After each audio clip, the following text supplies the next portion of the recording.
Hello, my name is Jasmine, and my life is just ordinary. However, something has just happened to me that I guess is pretty insane. You see, I really love helping people.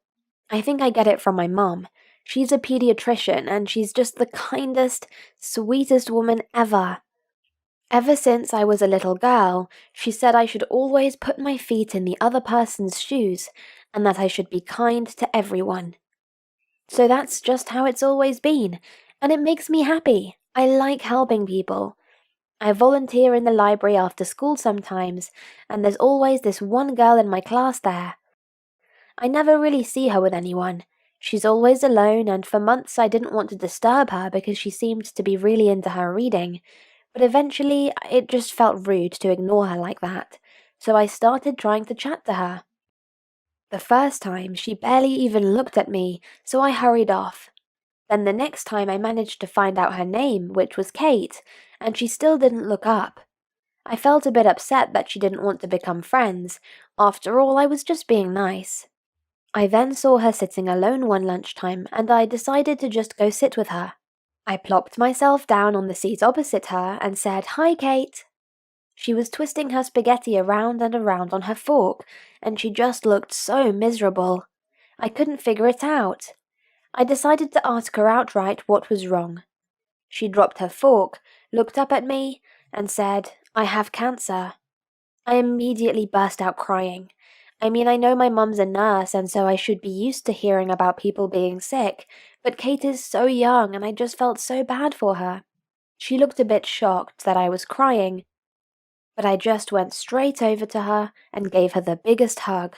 No wonder she was so quiet and didn't want to talk. Kate looked so sad every day, and now it all made sense. The next day at lunch, she told me it was a rare form of cancer, and she might not have long left to live. I told her how awful that was, but that I'd make sure she was happy every day from now on. I invited all my friends to join us at lunchtimes, and then I organized a sleepover where Kate might feel more comfortable telling the other girls what was going on. Everyone loved her.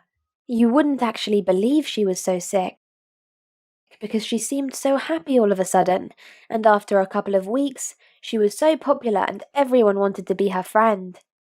She had started wearing a rainbow headscarf wrapped around her head because she said she was losing her hair, and she soon started a trend. Everyone wanted to wear headscarves after that.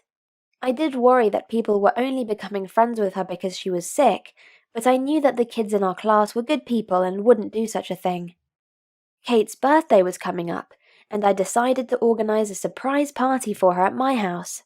I invited everyone in our class and even got my older brother's band to play in the garden. I told her to come over at 3 p.m. for a girly night with movies, and so at around 2:30 p.m., we all started hiding in the garden. We waited, but by 10 past 3 there was still no sign of her. I told everyone to keep hiding, and I went to the front of the house to check if she was there. As I got closer, I heard her speaking. She was on the phone. She sounded pretty upset and kept saying, "Please, Mum." I wondered what was wrong. Then I heard her shout, "Please just bring the headscarf over right now, otherwise they won't like me anymore." At that moment, Kate turned around and saw me standing there. I looked at her head and was surprised to see her thick hair still all there. Before I could say anything, she said, "I can explain." She asked me to sit down, but I refused. I asked her if she'd been lying. Did she actually have cancer? Suddenly I felt like such a fool. How could someone lie about their health like this? Our health is one of the things we should cherish the most in the world. I felt angry for the first time in my life, like properly angry. When Kate saw how angry I was, she started crying and said she'd only done this because she admired me so much and had always wanted to be my friend and couldn't think of any other way to get my attention. I was speechless. I couldn't even look at her. I walked towards the door and went straight to my room. I shouted out the window to my friends hiding in the garden that my mum called me and I needed to take this call. I just sat on my bed, crying. I wasn't sure if I was crying because I was feeling angry and foolish, or because someone like Kate felt the need to fake having cancer to get my attention, or anyone's attention for that matter. This is pathetic, I know. I haven't told anyone about this story, but I think I should. It's been a few days, and I need to decide whether to tell her secret or give her the chance to confess all about herself in front of everyone. What do you think? Please help me. What do you think I should do next? Please feel free to share your comments and advice in the comment section below, and don't forget to like this video and subscribe to our channel.